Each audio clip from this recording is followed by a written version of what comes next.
जब आप किसी 5 किलोवाट ऑटोमेटिक स्टेबलाइजर या 3 किलोवाट ऑटोमेटिक स्टेबलाइजर का असेंबलिंग करते हैं तो उसे ट्यून करने के लिए, उसको एक निश्चित वोल्टेज पर कट करने के लिए या चेंज ओवर करने के लिए आपको बैरियर की आवश्यकता पड़ती है। तो आज हम आपको इस वीडियो में बैरियर का टोटल कनेक्शन और बैरियर ये हम रखे हैं, ये कैसे कार्य करता है, ये सब कुछ हम आपको एक एक पॉइंट का कनेक्शन बताएंगे। तो अब हम आ जाइए यहाँ, पहले व्हाइट बोर्ड पे समझाएंगे, फिर इसके बाद हम आपको इसका वास्तविक प्रैक्टिकल का एक एक वायर हम आपको कनेक्शन करके बताएंगे। तो यहां देखिए लिखाया गया है कनेक्शन डायग्राम ऑफ डीमर या बैरियर। तो क्या होता है, हमारे घर में सबसे पहले 220 वोल्ट सप्लाई या 110 वोल्ट सप्लाई जो भी सप्लाई आती है, तो उन सब का कैसे ये कनेक्शन किया जाता है और ये बैरियर का टोटल कनेक्शन कैसे होता है जिससे हम अपना स्टेबलाइजर ट्यून कराते हैं, तो ये सब कुछ हम आपको बताएंगे। तो यहाँ आप देख लीजिए, ये हमारी न्यूट्रल सप्लाई है। हमारे घर में कोई भी सप्लाई 220 वोल्ट, 210 वोल्ट, 100 वोल्ट जो भी सप्लाई हमारे पास आ गई तो ये न्यूट्रल सप्लाई है। तो न्यूट्रल सप्लाई को हम ट्रांसफार्मर के कॉमन पर यहां जोड़ देंगे। देख लीजिए ध्यान से, ट्रांसफार्मर के कॉमन पर, और यहां से ही ऐसे ऐसे ऐसे आउटपुट सॉकेट के एक पॉइंट पर, और यहां से रेड और ग्रीन बत्ती के कॉमन पॉइंट पर, और यहां से ही हम बैरियर के कॉमन पर दे देंगे, और फिर वहां से आपके डिजिटल वोल्ट मीटर पर दे देंगे, और यहां से हम आउटपुट जो आपका इनपुट वोल्ट मीटर है उसके न्यूट्रल पर दे देंगे। यानी 1 2 3 4 5 और ये 6 जगह टोटल हम सप्लाई न्यूट्रल दे देंगे। अब इसके बाद हम पॉजिटिव सप्लाई का जिक्र करते हैं। देखिए ये पॉजिटिव सप्लाई आपकी ऐसे ऐसे ऐसे ऐसे ऐसे आपका देखिए ये 6 एम्पियर का डीमर है जिसके ए पॉइंट पर देते हैं। यहां आप देख लीजिए इसका ए पॉइंट हम आइए डीमर में दिखा देते हैं। यहां हम आपको ए पॉइंट इसका दिखा देते हैं। देखिए ध्यान से, ये इसका ए पॉइंट है, आप देख लीजिए ध्यान से। यहां हम दिए हैं न्यूट्रल, ये आपकी फेज सप्लाई, जैसा कि हम इसके आगे भी दिखा देते हैं। देखिए ये फेज का वायर है, ऐसे ऐसे ऐसे ऐसे यहां आया है। तो इसके आगे चलिए आप, तो यहां पर जब हम इसको घुमाते हैं तो यहां से वेरिएबल वोल्टेज हमारा निकलता है। यानी कितना वोल्टेज निकलता है ये आप जान लीजिए। यदि हम यहां कॉमन और ए के बीच 220 वोल्ट देंगे सप्लाई, तो इसको बैरियर को घुमाने के अनुसार इसके ई पॉइंट से 0 से 220 वोल्ट का परिवर्तनशील वोल्टेज यहां से निकलेगा डीमर को घुमाने के अनुसार। यदि हम यहां 110 वोल्ट सप्लाई देंगे तो हमारा 0 से 110 वोल्ट तक ही काम करेगा। यानी ये आप समझ गए होंगे कि ये बैरियर का काम इतना है कि जितनी इनपुट सप्लाई हम देते हैं उसको वो एक एक वोल्ट में डिवाइड करके हमें आउटपुट देता है। बस इतना आपको समझना है। अब ये सप्लाई हमारे यहां से ऐसे ऐसे हमारे पास रोटरी के कॉमन पर आ जाती है, और रोटरी के कॉमन पर आ जाने के बाद यदि हमारी ये रोटरी इसके पिन नंबर अंदर इसका कॉमन 8 से सिलेक्ट है तो ये फेज सप्लाई ऐसे ऐसे पिन नंबर 1 पर आएगी। ये आप देख लीजिए, और 8 से ऐसे ऐसे निकल करके यहां 1 पर आएगी। यानी यहां से बढ़ा हुआ वोल्टेज आपके एमसीबी पे आएगा, और एमसीबी से निकल करके यहां से ऐसे ऐसे ऐसे आप देख लीजिए ध्यान से, यहां से ऐसे ऐसे डिजिटल मीटर पे आ जाएगा, और यहां से ही ग्रीन बत्ती पे चला जाएगा, और यहां आउटपुट सॉकेट पे चलाएगा। यानी हमारा मतलब ये है कि जब हम आपका ये बैरियर घुमाएंगे तो क्या होगा, यहां से 8 से वो वोल्टेज निकलेंगे एमसीबी से होते हुए ऐसे ऐसे ऐसे ऐसे ऐसे ऐसे ऐसे आपका ये आउटपुट पर वोल्टेज वेरिएबल होगी। तो ये वेरिएबल वोल्टेज क्यों हमें यूज करना पड़ता है ये आप जान लीजिए कि जैसे हमें कोई 5 किलोवाट 3 किलोवाट ऑटोमेटिक स्टेबलाइजर की ट्यूनिंग करते हैं तो हमें क्या करना होता है, हमें कट ऑफ कराने के लिए 110 वोल्ट सप्लाई चाहिए, फिर हमें 120 वोल्ट चाहिए, 130 वोल्ट, 140 वोल्ट, 150 वोल्ट, हमें परिवर्तनशील सप्लाई चाहिए। तो इस बैरियर से हम उस सप्लाई को कम ज्यादा करके 5 kilowatt, 4 kilowatt, 10 kilowatt, 15 kilowatt, 20 kilowatt stabiliser को हम ट्यून करते हैं। तो ये सब आपको समझ गए होंगे। तो इतना ही काम होता है। अब आइए हम आपको इस बैरियर का पूरा कनेक्शन डायग्राम समझा देते हैं इस प्रकार, जैसा कि, लेकिन एक बार और यहां दिखा दीजिए आप थोड़ा सा इस पे।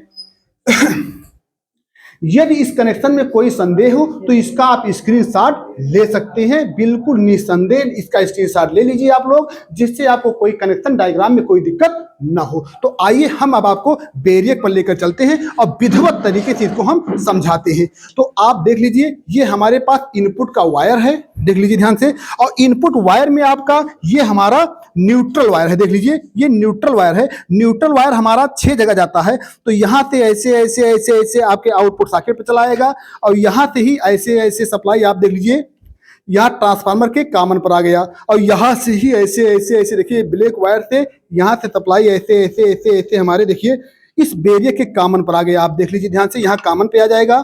अब हमारे पास ये हो गया, और यहीं से देखिए ये ग्रीन वायर से आपके इनपुट वोल्ट मीटर पर यहाँ आ जाएगा, और इनपुट वोल्ट मीटर से ये सप्लाई यहाँ से ऐसे ऐसे ऐसे ऐसे ऐसे आपके ये डिजिटल मीटर के एक पॉइंट पर, और देखिए डिजिटल मीटर का एक पॉइंट है, और यहाँ से ही जो ग्रीन और रेड एलईडी दोनों लगा है इसकी ज्वाइंट पॉइंट पर आ जाएगा। ये न्यूट्रल इतना जगह जाता है जैसा कि आप देख रहे हैं।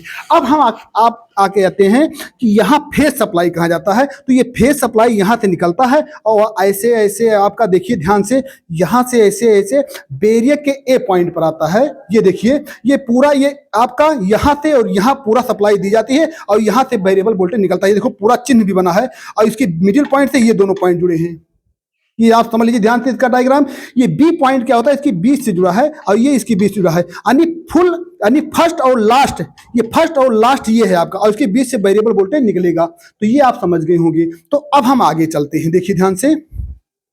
जब हम इसको बेरियक को घुमाते हैं, यहाँ जब इस बेरियक को ऐसे घुमाते हैं, आप देख लीजिए ध्यान से, इस बेरियक को ऐसे ऐसे घुमाते हैं, तो इन दोनों के बीच जो सप्लाई आई होती है, जैसे यहाँ के बीच 220 वोल्ट सप्लाई आई है, 110 वोल्ट सप्लाई आई है, तो बीच वाले से सप्लाई आपकी वेरिएबल सप्लाई निकल करके ऐसे ऐसे ऐसे ऐसे ऐसे ऐसे ऐसे ऐसे ऐसे ऐसे ऐसे ऐसे ऐसे ऐसे रोटरी के पिन नंबर कॉमन पर पहुंचता है। ये 1/8 पोल रोटरी स्विच होती है। इसका यदि आपको कनेक्शन करना होता है तो हम आपको ये बताते हैं, ये ट्रांसफार्मर का पिन नंबर 8 है। पिन नंबर 8 ट्रांसफार्मर के रोटरी के पिन 1 से, ट्रांसफार्मर का पिन नंबर 7 रोटरी के पिन 2 से, ट्रांसफार्मर का पिन नंबर 4 रोटरी के 3 से, ऐसे ऐसे एंटी क्रम में हम जोड़ेंगे। ये आपको ध्यान रहे। अब इसके बाद आप देख ही रहे हैं, ये पिन नंबर 1 है रोटरी का, तो 1 नंबर का वायर हमारा देखिए कहाँ आ रहा है, ध्यान से देखिए। 1 नंबर के वायर से हमारी आउटपुट सप्लाई निकल करके एमसीबी में आती है, और एमसीबी से निकल करके एमसीबी से हमारे निकल करके आपकी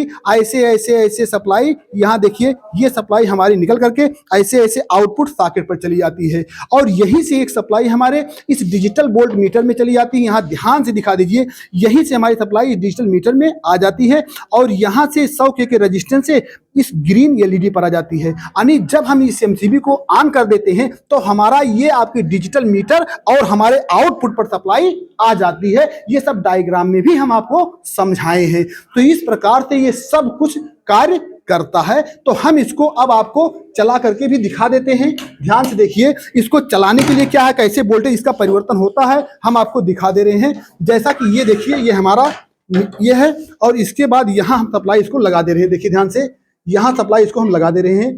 देखिए ये सप्लाई लग गई आपकी।